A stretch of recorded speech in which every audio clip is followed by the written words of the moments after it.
everyone, Ginette Biro here. I'm a medium and a channeler, and I wanted to talk today about healthy boundaries with spirit.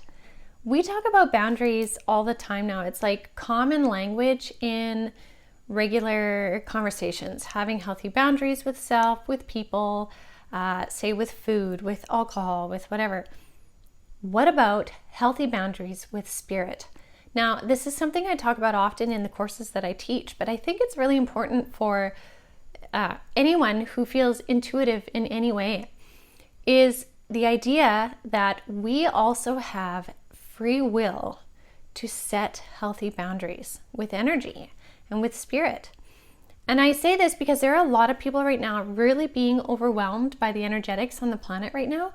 The energetics can come in like a wave of anxiety, constant anxiety, turmoil.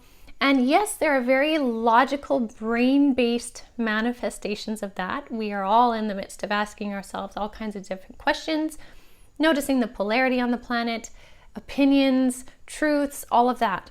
But I'm speaking specifically to the energetics of the collective and also communications from spirit. Many of us are much more in tune than we realize. And for those that are diving in and opening up their intuition, they will notice this even more, that spirits will come to you kind of anytime that suits them, which really is actually anytime that you are open enough in your mind, they will come through, whether to be seen, heard, felt, however that may be. Now, that's just because that's the easiest way to get a hold of us. But what's important to remember is that if you yourself are opening up or noticing that spirit is wanting to communicate with you more, even in dream state too, you can set boundaries to how you want that to be. You can set boundaries in the times you're available for spirit communication, how you prefer for it to be. For example, if you don't want to see anything, but you would just rather get the knowings or hear it, or just signs and symbolisms in your daily life, like say number signs, then say that. Set that boundary with spirit. Just as if you would rather see stuff, but you don't want to see stuff really close up to your face or something like that, set that boundary with spirit. You can also set boundaries of when you're willing to talk to them, in the morning, at nighttime, whatever that may be.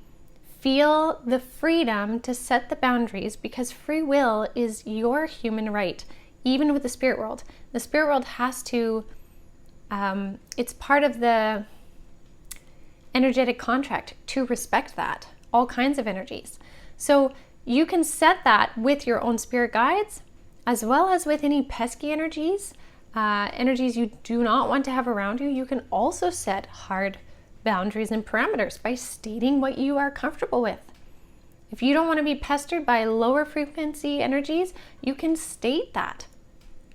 Remember that you have this absolute free will as your birthright in a human form on this planet to dictate the energies you are comfortable with and the ones you are not, including the spirit world.